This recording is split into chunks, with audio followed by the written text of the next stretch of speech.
and welcome to the show. We are here today on Forza Horizon 5 on the Rally expansion for a little bit of a tournament. This is a slightly wacky one, with apparently the car I'm racing against is gone. So, we are racing. So this is a kind of a classic rally tournament. The vehicles had to be from 1995 and older. They had to be rear-wheel drive. They couldn't have tyres bigger than 235s. They had to be front engine. The tyres themselves are auto sport tyres. The off-road race tyres give you loads and loads of grip on the dirt. So for this one, we've gone for something a bit slidier, a bit more of a challenge. And the vehicles, are, of course, are B-class for this. Now, it has to be rear-wheel drive, but you could convert cars. Hence why I have got the What If Quattro. This is a case of what if Audi made their car rear-wheel drive like everybody else at the time. We're going to see how the Quattro goes. I don't know if it's going to be any good for this. We're up against an MX-5. It's a 1v1 knockout tournament. There will probably be a Spanner final along the way as well.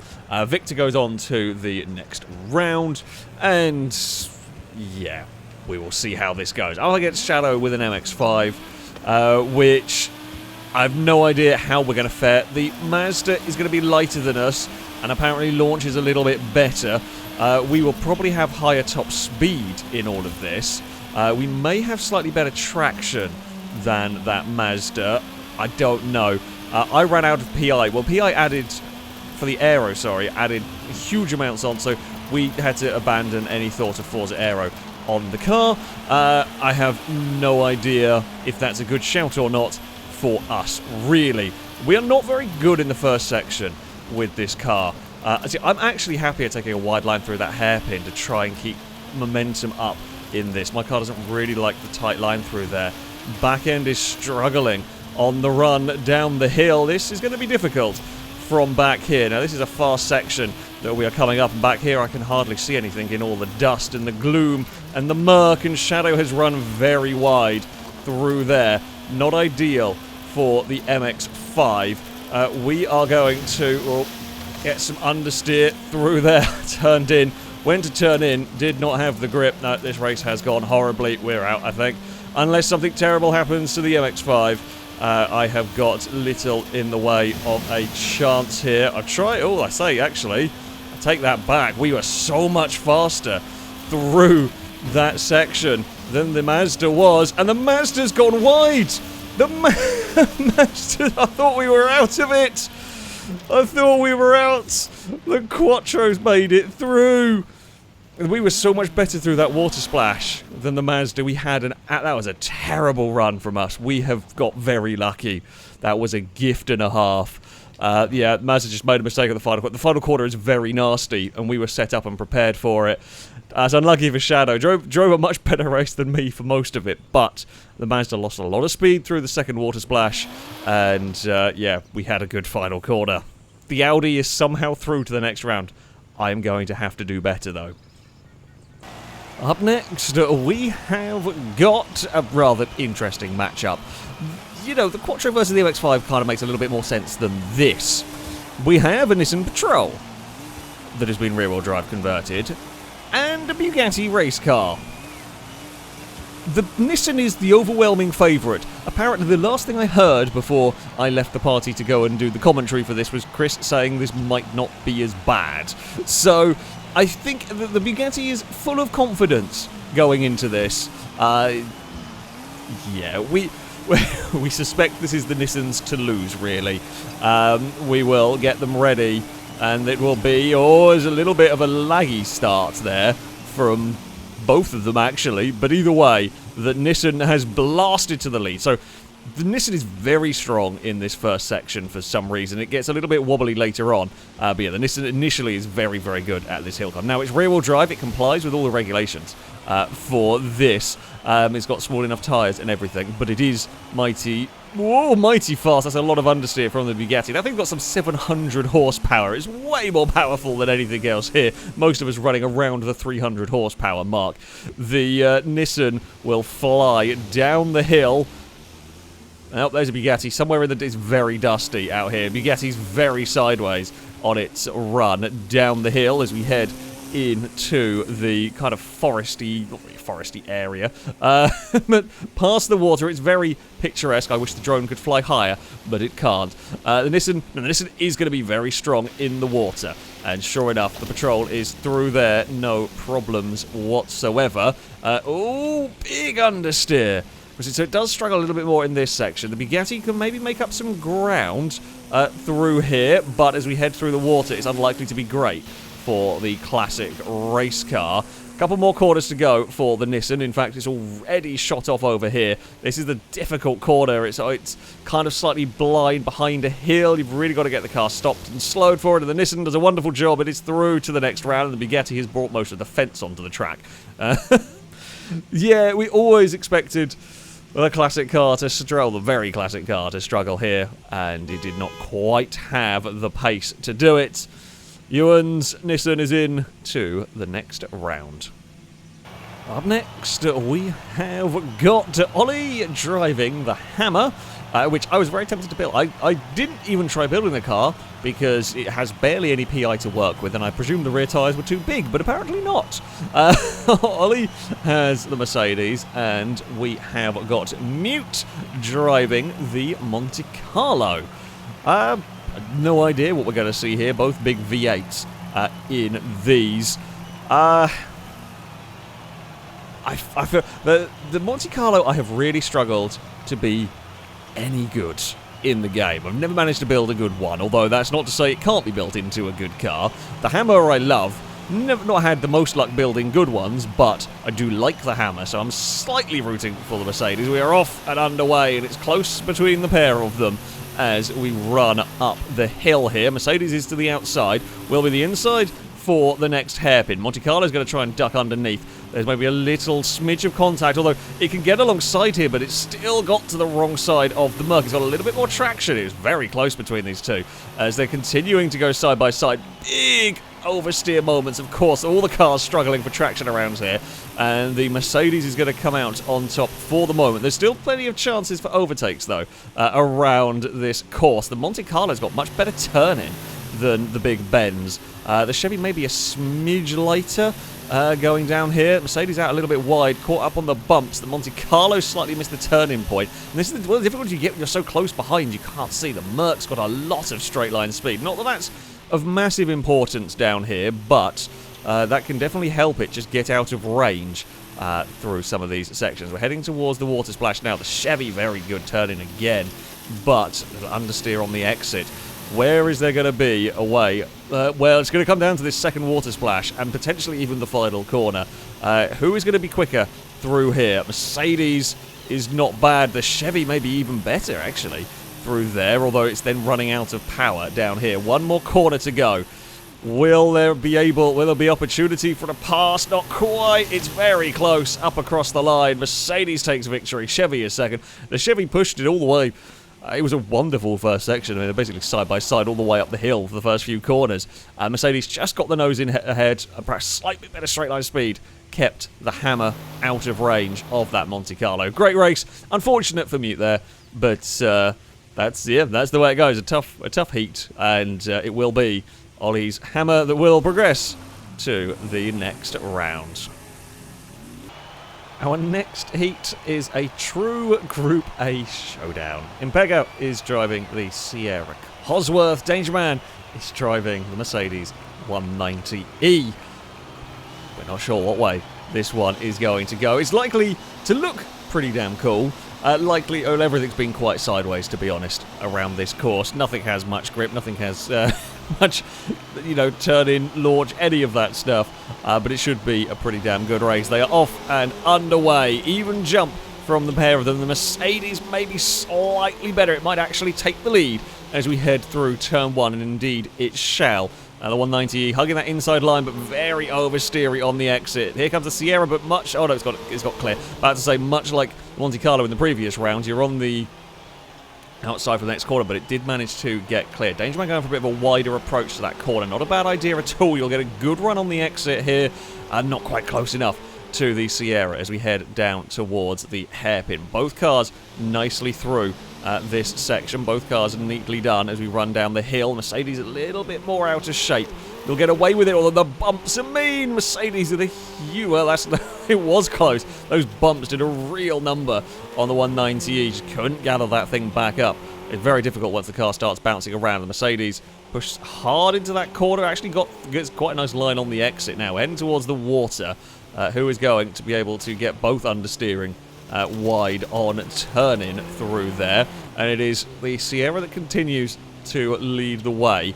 Not long to go on this. It's a short stage. If you make a little mistake, those bumps, very costly. Mercedes is through the water well on that slightly wider line. It's actually caught right back up to the Sierra. Can the 190E do anything into the final corner? Tries it, will not quite make it.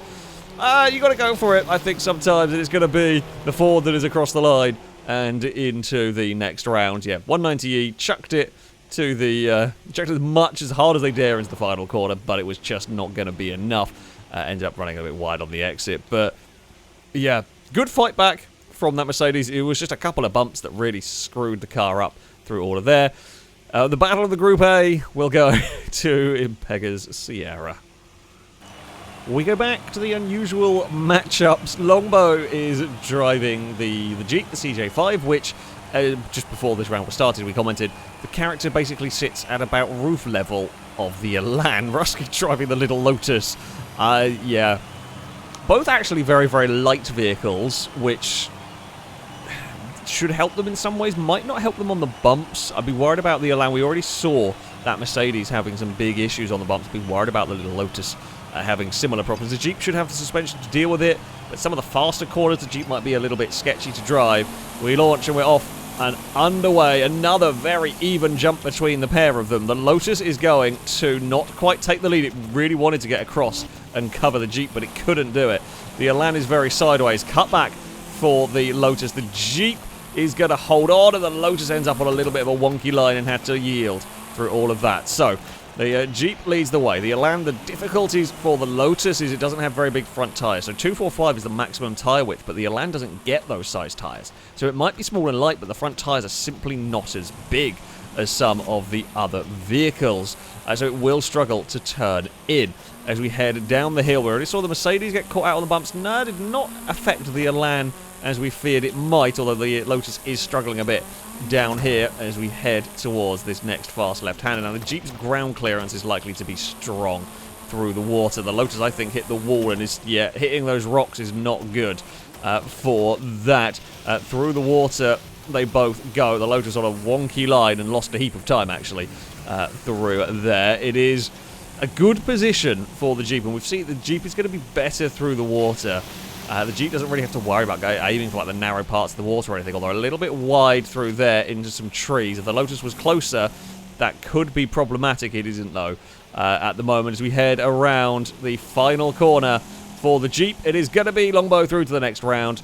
Somewhere in the dust, there was a Lotus. Oh, there it is. In all the dust, and Elan will make it across the line. It was a good start. If the Lotus could have got in front, it could have made life awkward for the Jeep. I think the CJ just a little bit too fast down here at the end of the day. And yeah, a mistake in the final corner. Dropped the Lotus further back than it was running for most of the race. But there we have it. The Jeep of a Longbow is in to the next round. We head on to the final of our heats. We have a very noisy RX-7 driven by Gliska with some anti-lag.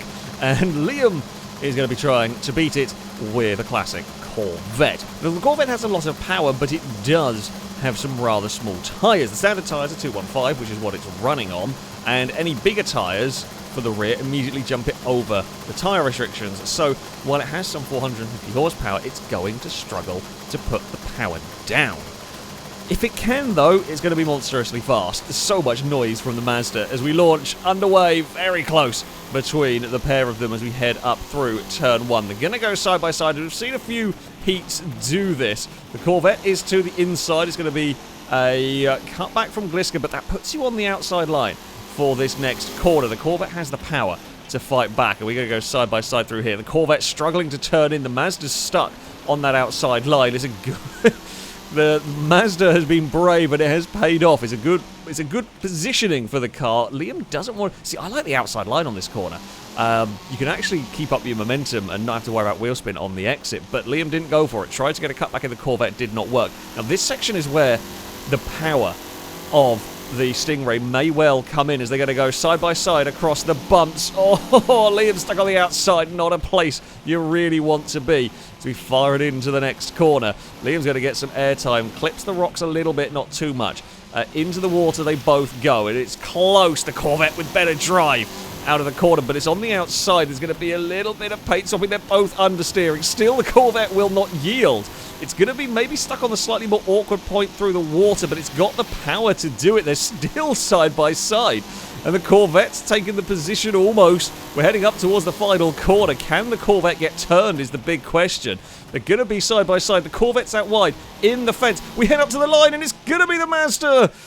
The Mazda takes the victory. The Corvette ran wide. It clipped the fence and lost its speed. The Mazda with a hell of a final heat right there. Great driving from both of them. They're side by side for about 70% of that race. Yeah, it was the final corner once again. The Corvette just overdrove it a little bit on the exit. Just couldn't quite get the car turned. The Mazda will cross the line first. Then the Mazda will be in to the next round. We head into the semi-finals. Up first, we have got Ewan with the Nissan against Impega with the Sierra. We know that the SUV is very fast. We know that it's very strong in the first section. We know the Sierra is likely to be stronger towards the end of the run. So it's whether the Patrol can get a big enough lead, whether the Sierra can stay close enough, and then we will see what happens. We are off and underway. The power of that Patrol off the line means we are not going side by side through this first section, but that's almost to be expected. I think the trick for Impeg will be don't overdrive the car early on, because it's kind of later where the Sierra is going to, in theory, be able to close in as we head around this next corner. There's been a few different lines heading through here. It's kind of a nasty tightening radius corner. That one is quite a difficult one to get right. Down towards this next hairpin we go. The Nissan will lead the way. The Sierra has caught up a little bit though, and this is where the Ford might be able to use its power. It might be able to start gaining a little bit. Where you pass that Nissan is going to be difficult, especially through the water. The Nissan got bounced a little bit wide. The Sierra got a little bit wide through there as well. Patrol is... not Patrol, I've been calling it the bloody thing. It's the Safari, isn't it? Never mind. We're through the water. Nevertheless, both pretty even through all of that. Sierra closing up slightly on the way into that corner, but it may have just brushed one of the plants on the exit there. Through the water we head, and the Nissan's just far enough away. It's just going to be out of range for the Sierra unless anything untoward happens in the final corner, which it has! It's all gone wrong! Oh, the curse of the commentator strikes. Ewan made a big error, turned it a smidge too soon. I think got caught on a bump and then just couldn't straighten it up. The Sierra has crossed the line and taken victory. Oh, dearie me. One of the favourites is out. Well, actually, yeah, it is out. Has a chance in the Spanner final to be the king of the Spanners, but will not progress to the main final. An error in the final corner, once again proving costly. The Sierra is through to the grand final. What a turn up. What a turn up for the books. Ewan is not going to be best pleased about that one. We're on to the second of our semi-finals. We have Gliska with the very noisy RX-7 up against Longbow's Jeep. Can we knock all the SUVs out? Could there be another upset here? The expectation is the Jeep is fast here, but we've seen what happened to the Nissan, just a random bump. We're again expecting the Jeep to be quick off the line here. It will be a case of can the Mazda fight back. They're actually quite even on the launch. The Jeep gets a slightly better second phase and will be to the inside through this next corner. Mazda's trying to look underneath. through there. It slides a little bit wide into the side of that Jeep as we head towards the next corner. Mazda's going to chuck it to the inside. Don't want to get caught on the kind of Armco barrier, on that barrier. It's not really Armco, it's just sort of railing. Don't want to get caught on that. That will kill all of your momentum. The Jeep now with a little bit of a lead. However, this is the section where the SUVs struggle a little bit more. The Mazda will likely have better top speed. It might be a little bit more consistent as well down here. While the cars are on the sport tyres, or street tyres, sorry, everything will probably be running rally suspension. So the Mazda may have a little bit more composure over the bumps in some places than the slightly top-heavy Jeep.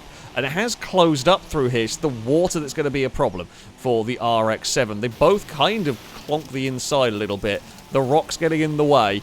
The Jeep's a bit wide. The Mazda's throwing it in and followed the Jeep and gone even wider. That's unfortunate for the Mazda there as we head up towards the water. The Jeep has actually really extended the lead through that section. The Mazda really struggled through there as we head towards the final corner. The bump does not catch the Jeep out. It almost runs a bit wide. Nicely done. Lombo is through to the final. The Mazda, I think, tried. Did his very best. A couple of little mistakes later on in the run, trying to find a way past, trying to make up time. It's going to happen, unfortunately, on such a quick run. It's a short race. You've got to really go for it. And yeah, the RX-7 could not quite make it into the final. But there we go. Good drive from Lombo. No mistakes. The Jeep is in to that grand finale. I shall be completely honest with you. I lucked my way into this position. I had a bad run with the Quattro and then had a very good final sector, and a mistake from the Mazda pretty much allowed me through. Of all the cars to face, I actually think the Hammer is the one I prefer to have been drawn against, but I do think it's going to be a little bit too fast for me. I'm not sure, though. I had such a bad run, it's really difficult to judge what my speed is likely to be. We will be unleashed. We get a slightly better launch than the Hammer. Maybe not a big surprise, we are a lighter car. We're only £2,500, which is pretty good in terms of weight. Of course, the Hammer, maybe the weight will give it a little bit better traction. We're quite defensive through there. It was mostly about trying to stop some wheel spin for my car. We are again taking a bit of a defensive line through here because we know it's difficult to pass around this course. I can just hear the roar of that AMG engine. We got a pretty good acceleration actually out of there. I don't bother with the wide line this time out. We're not really trying to get it. It was more just not giving an invitation to an AMG to have a dive up the inside. I am scared about the Merc's performance down here. It's got a lot of power. We are pretty good on the bumps, of course. The What If Quattro here may be rear-wheel drive, but it is still a rally car at the end of the day. That's neater and tidier through there. Now, the water we will run through. The Hammer is right there, ready to pick up the pieces. This corner here is a bit nasty. We've seen a few cars running wide, and we do a smidge. The Mercedes is also right on the bumper. The Mercedes is going to push us through the water. Unfortunately, we took that the shallow line essentially through there. The Mercedes really wants to get to the inside into the final corner. I've left it too late on the brakes. Damn it. It's too late. It's too late under braking there. I thought I could get away with that, and we did not. The Hammer just got underneath us. I think the Mercedes is a slightly faster car overall through that final sector. Yeah, we just jumped a little bit too far, little too late on the brakes. I thought we could manage it. We could not at the end of all of that. Mercedes is through to the next round. We go into the King of the Spanners final. Slightly disappointed in myself there. It was a good race though. It was a hard fought for battle. Well done, Ollie. We'll root for the Hammer in the final.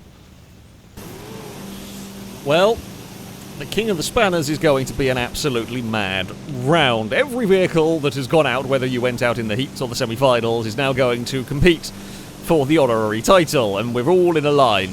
And with a little bit of lag, cars are randomly rolling back. We're basically going to try and go 9 wide into turn 1 and 2. Something is going to go wrong, and I'm just hoping it's not me.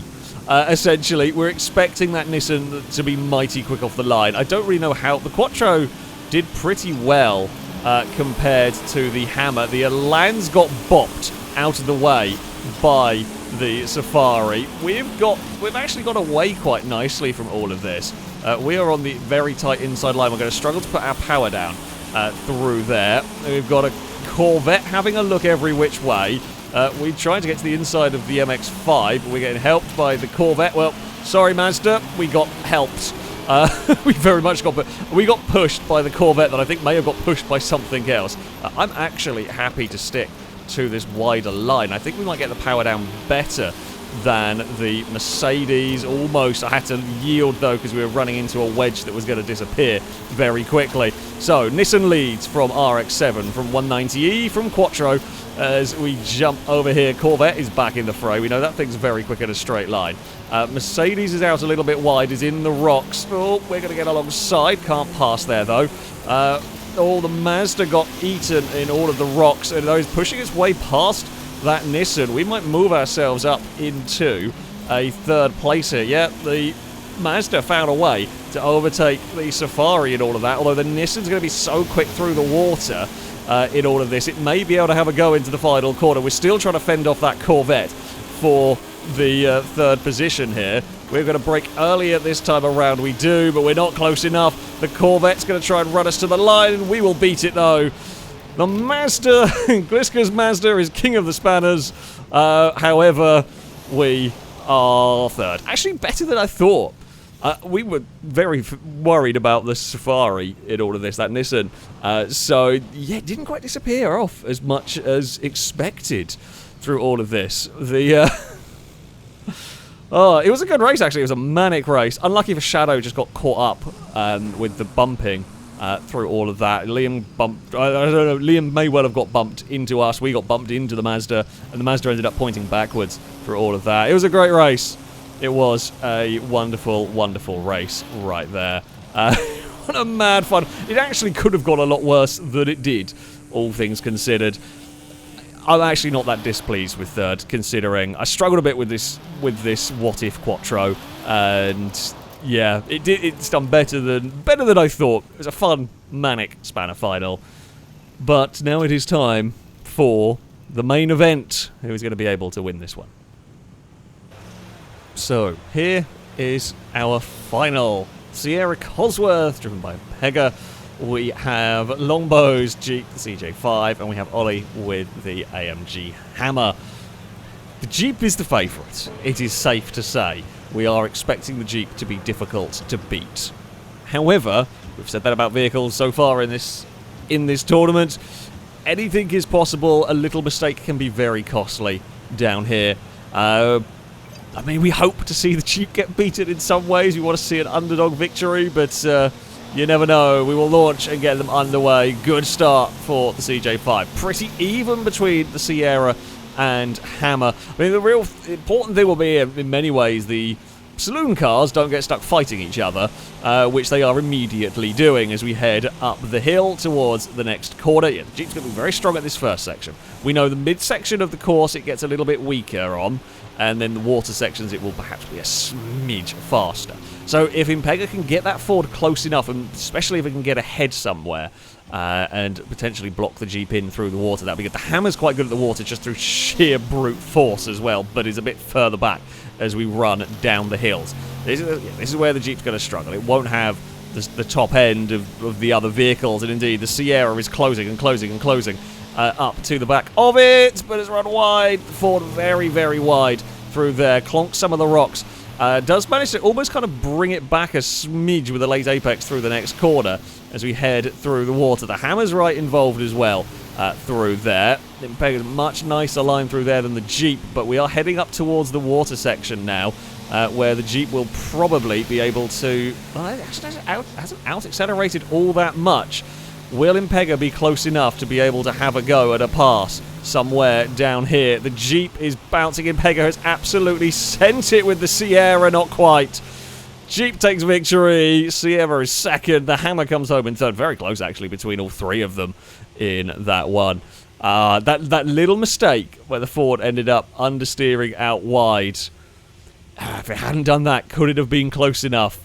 Maybe into that final corner to challenge the Jeep. However, It did not. In the end, Longbow made the most of a good start, made the most climbing through that early section, and while did get caught later on, no one was able to find a way past the Jeep. It will be the CJ5 that will take victory on this. It's a pretty challenging route, it has to be said. It's not the most technical, most ridiculous rally stage we've ever run, but it definitely has its challenges. These vehicles were not easy to drive, that is for sure. They were not very cooperative around this course, which hopefully made it good fun for all of you watching at home. But yeah, there we go. Longbow is the victor with our slightly wacky classic rally category.